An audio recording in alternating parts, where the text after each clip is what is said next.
Hello, welcome to our new series all about branding your business.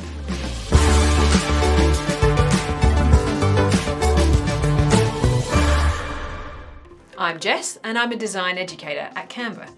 I'll be walking you through the process of building a brand for your business. We'll start by defining your brand's purpose and then finding your brand's personality. Then we'll get into logo design and learn how to use colour in designs. Lastly, we'll discuss how to select imagery that helps you connect with your audience and build a brand kit in Canva. We reached out to branding expert Steph to answer some key questions for this session and help illustrate some key topics. So first up, I'll let Steph introduce herself. Hi there, I'm Steph. I'm a brand designer in the design education team at Canva. I'm a creative thinker with an interest in branding and creative strategy. Before Canva, I've worked as a designer in both in-house and at advertising agencies. Thank you for having me here today. Today we'll also be hearing from design industry experts featured in some of our top courses over at Canva's Design School. We'll be hearing from Shannon Bell, Creative Director at Re Agency, James Gilmore, Creative Director at Design Studio, and also Jason Little, founder of For the People. If you want to dive deeper, I highly recommend you check out canva.com/design school to explore some of the courses and activities after today's video. So let's start with a really important question. What is a brand? What do you think of when you hear the word? Do you think of the colours of Google? The script of Disney? The bite out of Apple?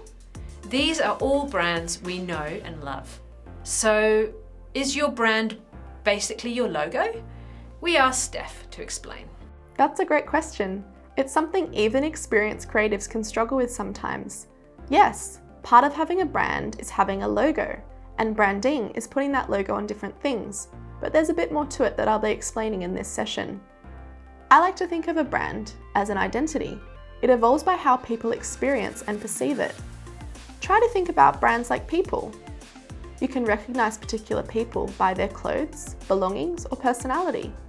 Think about how different people make you feel and what you think of when you hear their name. This is the same concept with brands. They can be perceived differently through how they position themselves and how their audience describes and recognizes them. Brand identities can also manifest in many recognizable ways, such as through their logos, brand colors, fonts, and imagery. So your logo doesn't define your brand on its own. While it helps people to recognize your brand, it's just one piece of your brand puzzle. So that wraps up our first episode.